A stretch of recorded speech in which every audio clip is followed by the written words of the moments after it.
Hi guys, it's your girl Joy and welcome back to Joy's Aura.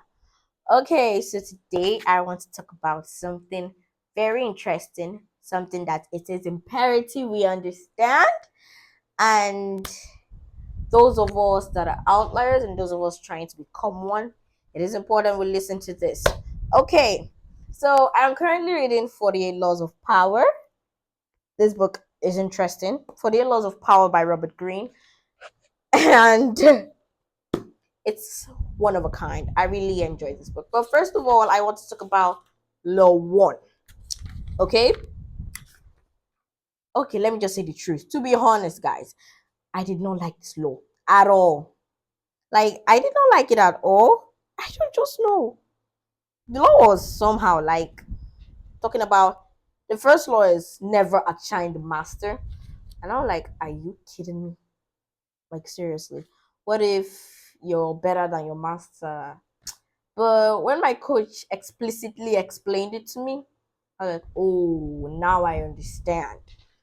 So, first of all, I want to read the judgment. And then there are some parts that I actually want to read to you guys so that we understand this. Okay. Let's see. Okay. Yeah. Start with the judgment first. Never outshine the master, law one. Judgment.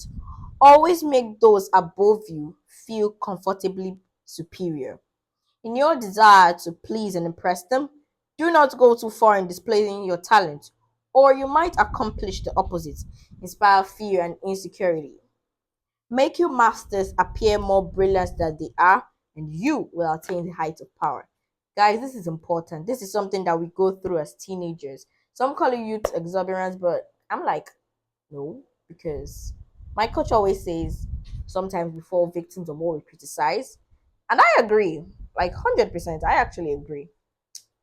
Sometimes when my coach is talking to me, I'm like, no, you don't do things like that. Not like there's a strict difference between correcting your master in a respectful way and what I usually do.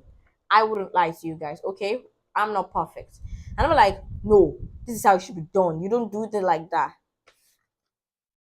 Yeah, you might try to please and impress them, but you might accomplish the opposite. They are the sun. We are like the planet orbiting around him.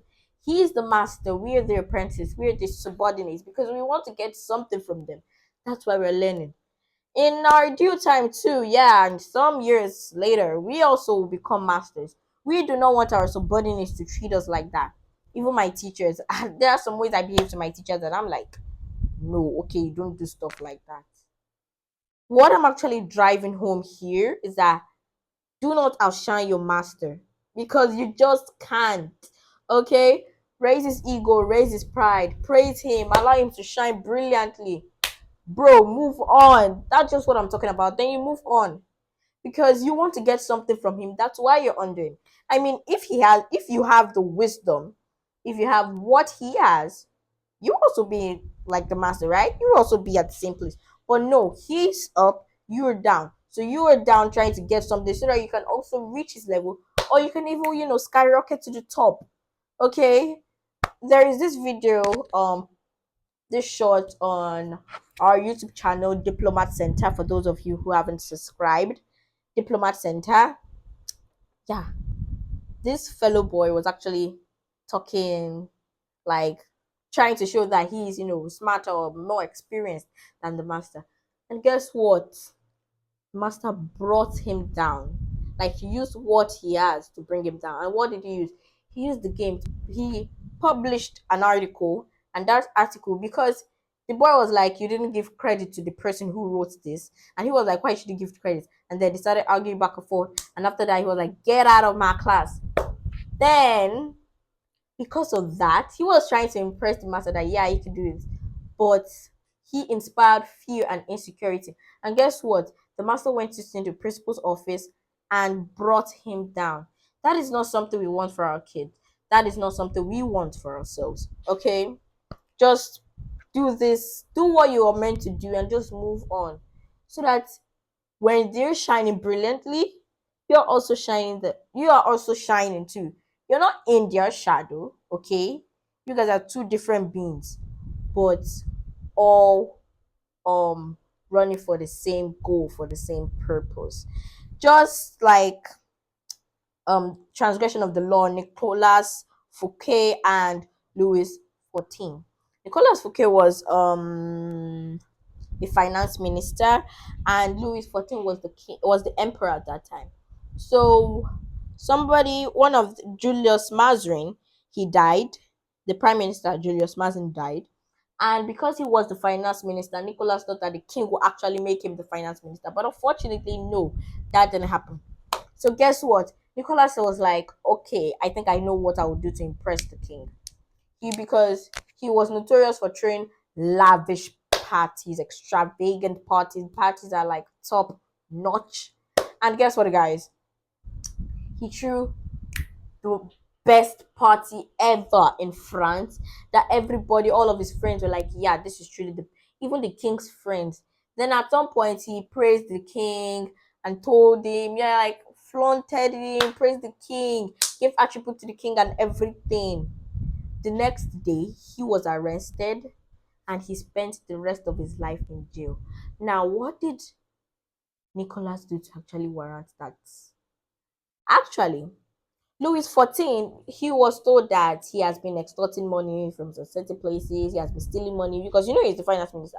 And most of that has been actually under Louis' name.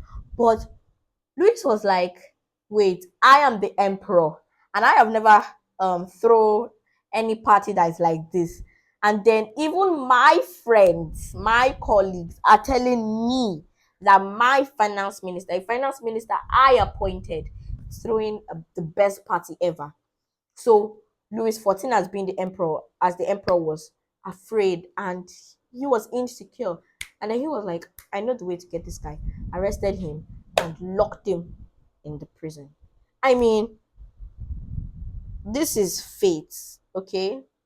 As Robert Greene says, such is the fate in some form or other of all those who unbalance the master's sense of self, poke holes at his vanity, or make him doubt his preeminence. Okay, rather than flattering Louis XIV, Fouquet's elaborate party offended the king's vanity. Louis could not admit this to anyone, of course. Instead, he found a convenient excuse to rid himself of a man who had inadvertently made him feel insecure. One thing I also learned in Law 1 is that just because you think your master loves you or your coach loves you doesn't mean you can do shit. Okay, you can't just do anyhow. And I've noticed it, like once I make a mistake, my coach punishes me. He punishes me, like gives me the same punishment he will give to other people. He gives it to me. Because you cannot be saying my coach, my family, with this, with that, and then you're behaving anyhow. You're an ambassador for crying out loud. Okay, and I dare not behave anyhow. Yeah, at some point I might become nonchalant, but he sets me straight. This is something we need to get. We shouldn't meddle family and then business together. Two different things. When we meddle family, we meddle business, it becomes something else entirely, and that business has to crash. Okay, guys, we need to understand this. We shouldn't outshine our master. We should know that just make their light shine. The same way observers of the Lord, this is something Galileo did, and that Galileo did to the Medicis. Okay, Galileo found out about the moon, found out about the Jupiter's moon, how many moons Jupiter has, and before then, Medici, yeah, Medi Cosimo one was the one who made Medici dynasty, and the symbol of Medici dynasty was Jupiter. So Galileo found out that whoa, Medici, Cosimo one was the one who made Jupiter, and as a symbol, and he found out that there are moon that Jupiter actually has moons, four different moons. Okay, and during this time, Cosimo two was about to be appointed as the head, so he was like he knew what to do. He went, he gave all his discovery, he attributed it to Cosimo 2, gave all the glory and everything, gave it to Cosimo 2 that he was the one that did this, he was the one that made him. It was during the time of his enthronement that he found out about the full moons of Jupiter. And then he added them a piece, yes, an emblem. Represent Galileo commissioned an emblem representing Jupiter sitting on a cloud with the four stars circling about him, and presented this to Cosmo II as a symbol of his link to the stars. Okay, after he dedicated the discovery to the Medicis. This was after he dedicated this discovery to the Medicis. I mean, Galileo was actually dedicating, okay, maybe he would dedicate his telescope to this person, to that person, and then he still became a beggar. But after he did this, because he made Cosimus 2 light shine brighter and brighter, he made the Medicis dynasty become bright and bright. And guess what, guys? You wouldn't believe it. In 1610, Cosimo II made Galileo his official court philosopher and mathematician with a full salary. For a scientist, this was the coup of a lifetime. The days of begging for patronage were over. He did not outshine the master, he made the master outshine all others. Okay, now I want to read the image. The stars in the sky. There can be only one sun at a time. Never obscure the last sunlight or rival the sun's brilliance. Rather, fade into the sky and find ways to heighten the master star's intensity. Authority. Avoid outshining the master. This is something I've been screaming about. Do not do that. All superiority is odious, but the superiority of a subject over his prince is not only stupid, it is fatal. Like, you're saying, you're like, I'm not saying we're slaves, like you're the subject and then you're showing superiority over your prince. That is stupid. And it's also dangerous. It can be deadly. Okay? This is a lesson that the stars in the sky teach us. They may be related to the sun and just as brilliant, but they never appear in her company. Baltasar Gracian, 1601 to 1658. So, guys, do not be merciful. Your master had no such scruples in his own cold blooded way to climb to the top. Gauge his strength. This is from Robert Greene. If he is weak, discreetly hasten his downfall. Do not bring it down. Do not tell him that he's weak. No, you're putting in fear and insecurity, which is not good, which is also fatal.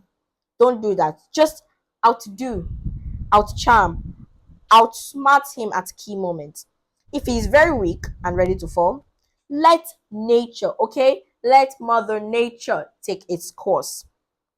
Do not risk outshining a feeble superior.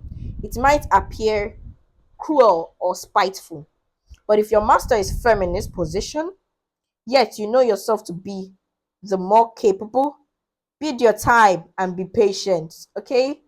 Patience, this is something we all need. We need to bring our pride. I need to bring my pride, okay? My coach says that I'm proud, and I wouldn't lie because I am not a perfect person, but I'm trying to work on myself. Okay, let's continue. It is the natural course of things that power eventually fades and weakens. Your master will fall someday if you play it right. You will outlive and someday outshine him. But for now, be patient. Get what you want from him. Okay, guys. See you in my next video where I'll be summarizing Law 2. Bye, guys. I love you all.